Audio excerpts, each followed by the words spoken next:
Good morning, students. Today we are going to start the double helical structure of DNA, which was given by Watson and Crick in their model in 1953.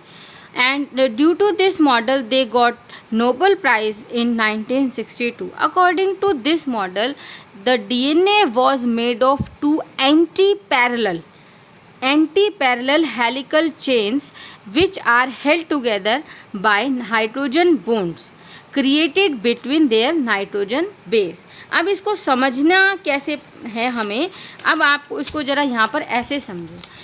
Anti parallel का मतलब क्या होता है? Anti parallel का मतलब होता है एक चेन जैसे ऐसे जा रही है, ठीक है, और इसके बाद जो दूसरी चेन है, ये एक चेन जा रही है और जो दूसरी चेन है वो ऐसे जा रही है। तो अब आप कहोगे इसमें क्या एंटी पैरेलल हो गया? अब जब मैंने आपको अगर याद हो स्ट्रक्चर जब समझाई थी, तो एक होता है सिरा 3 प्राइम और जो दूसरा होता है वो होता है 5 प्राइम।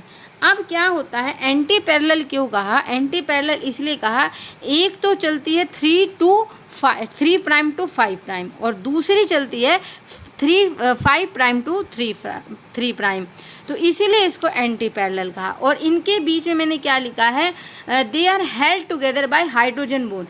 बीच में क्या है? हाइड्रोजन बॉन्ड है, और ये हाइड्रोजन किन के बीच में है? नाइट्रोजन बेसिस के बीच में है। तो ये नाइट्रोजन बेसिस हैं और ये हाइड्रोजन बॉन्ड से जुड़े हुए हैं, और इस तरह से जो है डीएनए का स्ट्रक्चर होता है। तो इसका जो स्ट्रक्चर का आइडिया जो दिया वो सबसे पहले बहुत अच्छे से मॉडल के अंदर जो देने वाले थे वाटसन क्रिक थे, और इसको बहुत अच्छे से समझाया, और इसी के बाद ही हमने डीएनए के बहुत अच्छे से स्ट्रक्चर को समझ पाए। तो उस सब के बाद हम लोगों ने डीएनए के क्या साइलेंट फीचर्स हैं जो हम लोगों ने समझे, वो ये हैं कि जो दो चेन होती हैं डीएनए के, क्योंकि आपको पता है डीएनए जो है डबल हेलिकल यानी दो चेन है उसके अंदर, तो डबल हेलिकल चेन है, दो चेन है डीएनए की, वो एंटी पैरेलल पोलैरिटी है। मैंने अभी जैसे आपको बताया, एक तो 5 प्राइम से 3 प्राइम चल रही है इन 1, और दूसरी कैसे चल रही है? 3 प्राइम टू 5 प्राइम। क्लियर? जो बैकबोन है हर एक पॉलीन्यूक्लियोटाइड चेन का, वो हमने पहले भी बताया आपको, वो हमेशा ऑल्टरनेट शुगर फॉस्फेट ग्रुप। कैसे आएगा? पहले फॉस्फेट ग्रुप, फिर शुगर, फिर फॉस्फेट ग्रुप, फिर शुगर, इस तरह से चेन बनती जाएगी। जो नाइट्रोजन बेसिस हैं वो अंदर की तरफ प्रोजेक्ट होते रहते हैं, ठीक है। जो लार्ज साइज जो प्यूरिन है always comes opposite a small size pyrimidine. आपको पता है प्यूरिन डाईसाइक्लिक है और साइज़ में बड़ी है, और प्रिमिडिन जो है मोनोसाइक्लिक और साइज़ में छोटी है। तो प्रिमिडिन के साथ हमेशा किसकी बेस पेयरिंग होती है? प्यूरिन की, और प्यूरिन के साथ हमेशा प्रिमिडिन की। अब आप कहेंगे ऐसा क्यों होता है? ताकि क्या है, उसकी पोलैरिटी, उसका जो स्टेबिलिटी है वो बनी रहे, कुछ होच बोच ना हो, ठीक है। जो डबल चेन है is coiled in right handed, जो कॉइल्ड होती है ना वो राइट हैंडेड ऐसे घूमती रहती है, घूमी हुई होती है। Each turn of double helix covers a distance of 3.4 nanometre.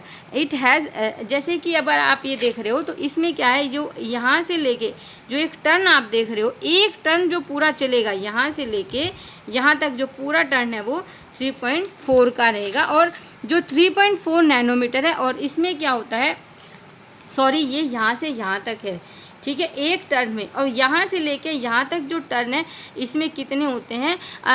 रफली हम 10 कह रहे हैं, क्योंकि बेसिकली 5 तरह के डीएनए होते हैं और उनमें ये बेस पेयर जो है वेरी करते हैं। तो जो वाटसन एंड क्रिक में ने सबसे पहले जो अच्छे से जिसके ऊपर ज़्यादा वर्क हुआ है वो बी डीएनए है, और बी डीएनए में 10 बेस पेयर ही होते हैं। तो आप ये बिल्कुल डाटा पक्का भी ना कर लें कि 10 ही होते हैं, तो ये वेरी भी करता है, इसलिए मैंने यहाँ पर रफली लिख दिया है। The distance between two adjacent base pair is 0.34। ये तो कॉमन सी बात होगी, क्योंकि जब यहाँ से लेके यहाँ तक कितनी मैंने आपको मैंने आपको बताई 3.4, और 3.4 और बीच में 10 हैं, तो बीच में कितनी हुई? तो यहाँ पे होगी 10 से जब आप इसको डिवाइड करोगे 0.34। Adenine of one chain lies opposite thymine. जब भी एडेनिन पेयर बनाएगा वो हमेशा थाइमिन के साथ बनाएगा, और साइटोसिन जब भी पेयर बनाएगा ग्वानिन के साथ बनाएगा। और दूसरी बात जो याद करने की है, जो एडेनिन और थाइमिन के बीच में हाइड्रोजन बॉन्ड बनते हैं वो 2 होते हैं, यानी 2 हाइड्रोजन बॉन्ड्स बनते हैं, जबकि साइटोसिन एंड ग्वानिन के बीच में 3 हाइड्रोजन बॉन्ड बनते हैं। डीएनए जो होता है वो एसिडिक नेचर का होता है, और एसिडिक नेचर मैंने आपको बताई भी थी प्रीवियस वीडियो में, वो फॉस्फोरिक ग्रुप की वजह से होता है, और मैंने आपको उसका फॉर्मूला भी बताया था। और इसको पैकिंग जब इसकी होती है, क्योंकि जब ये डायरेक्ट अगर ऐसे पड़ा रहेगा नेगेटिवली चार्ज में तो प्रॉब्लम हो जाएगी, डिस्ट्रॉय हो जाएगा। तो इसको जब इसकी पैकिंग होती है तो ये बेसिक इसको प्रोटीन चाहिए होती हैं, और वो हिस्टोन प्रोटीन है, और उसके डिटेल हम लोग जब पैकिंग पढ़ेंगे तब क्लियर करेंगे। तो ये यहाँ पर मैंने थोड़ा सा आपको डीएनए के स्ट्रक्चर को समझाने की कोशिश की है।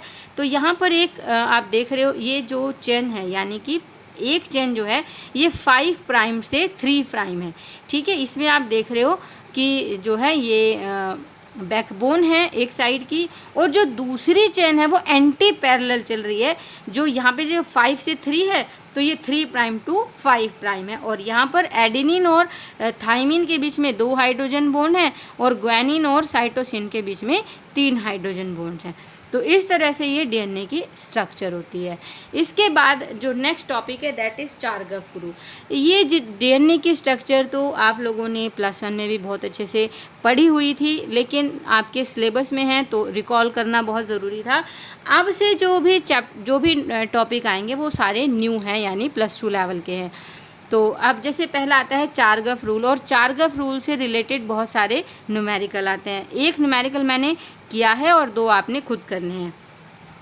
चारगफ थे जो 1950 में इन्होंने एक ऑब्जर्वेशन दी। उन्होंने ये कहा कि जो बेस हैं और जो अदर कंटेंट हैं उनके बारे में उन्होंने कुछ हम लोगों को बताया, और वही जो उनकी ऑब्जर्वेशन थी उन्हीं को ही हमने चारगफ रूल कहा। तो वो ऑब्जर्वेशन क्या थी? पहला था जो प्यूरिन और पिरिमिडिन बेस पेयर हैं are in the equal amount. Purine, और वो तो ऑब्वियस ही बात है क्योंकि हमें पता है प्यूरिन के साथ पिरिमिडिन जुड़ना है और पिरिमिडिन के साथ प्यूरिन। तो जितने प्यूरिन होंगे उतने पिरिमिडिन होंगे, और जितने पिरिमिडिन होंगे उतने प्यूरिन होंगे। तो इक्वल अमाउंट में होते हैं। तो A + G, क्योंकि जो प्यूरिन है और जो क्या है आपके पिरिमिडिन है उनकी जो मात्रा है वो हमेशा इक्वल होती है। और इसको हम ऐसे भी लिख सकते हैं A + G/T + A = 1, यानी कि हमेशा कांस्टेंट रहती है। जो मोलर अमाउंट है of all nitrogen bases are equal, molarity उनकी जो है हमेशा सेम रहती है। जो शुगर डीऑक्सीराइबोज एंड फॉस्फेट हैं वो इक्वल प्रोपोर्शन में होते हैं। ऑब्वियस सी बात है, जितने शुगर मॉलिक्यूल होंगे उतने फॉस्फेट ग्रुप होंगे। ए और टी जो बेस पेयर हैं वो rarely equal to CG base pair. A T का नंबर CG के रेयरली इक्वल होता है। The ratio of A + T और G + C is variable but constant. Change तो होता रहेगा लेकिन जब आप उनको टोटल करोगे तो इक्वल आएगा। अब यहाँ पर एक स्पीसीज़ के अंदर, ठीक है, स्पीसीज़ के अंदर जो होगा वो वेरिएबल है बट कांस्टेंट है, ठीक। अच्छा, एक न्यूमेरिकल मैं आपको क्या बता रही हूँ, देखो। जैसे एक आपको कैसे न्यूमेरिकल आएंगे, उन्होंने कहा a DNA segment has a total of 1500 nucleotides out of which 410 are guanine. यानी कि जो है 1500 न्यूक्लियोटाइड है एक सेगमेंट में, जिसमें से 410 ग्वानिन है, ठीक है। तो आपको पिरिमिडिन बताने हैं। अब आप ये पहले तो ये सोचो पिरिमिडिन कौन से होते हैं। पिरिमिडिन होते हैं, अब DNA है तो पिरिमिडिन कौन से होंगे? C और T। तो पहले मुझे C और T निकालने के लिए पहले मुझे इसका क्या निकालना पड़ेगा? A। तो मैं यहाँ पर क्या करूँगी, अब आपको अगर पता हो तो जितने C होते हैं, जितने G होते हैं उतने C होते हैं, और जितने A होते हैं उतने T होते हैं। अब उन्होंने टोटल बताया 1500, ठीक है। तो अब इसके अकॉर्डिंग, चारगफ रूल के अकॉर्डिंग, जैसे हमने ये फार्मूला लिखा हुआ है, जितने G हैं उतने ही C होते हैं। अब G इन्होंने बताया है 410, तो C भी कितने हो गए? 410। और G और प्लस C को अगर हम जोड़ते हैं तो कितने हो गए? 820। अब 820 हमारे क्या हैं? ये G और C प्यूरिन्स, और पिरिमिडिन किसके इक्वल होते हैं? हमेशा प्यूरिन के। तो पिरिमिडिन कितने होंगे? अब टोटल तो 1500 है, 1500 में से हमने क्या निकाल दिया 820, तो हमारे कितने आ गए प्यूरिन, हमारे आ गए हमारे 8680, ठीक है। तो टी हमारा कितना आ गया 340। अब ए और टी तो इक्वल होते हैं, ए और टी 340 और जी और सी होगी 820। तो प्रीमिडिन क्या होते हैं, प्रीमिडिन होते हैं इसमें सी और टी। तो सी कितने निकल के आए थे अभी हमारे, वो तो दे ही रखा है हमें 410, और हमारे टी निकल के आए हैं 310, तो हमारा प्रीमिडिन हो गया हमारा 750।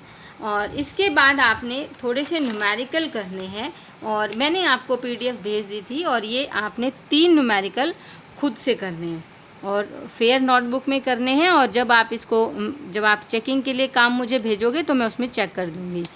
तो ये था जो टॉपिक था चारगेफ रूल और डीएनए की स्ट्रक्चर। इसके बाद हम लोग और भी टॉपिक पढ़ेंगे। Thank you and have a nice day.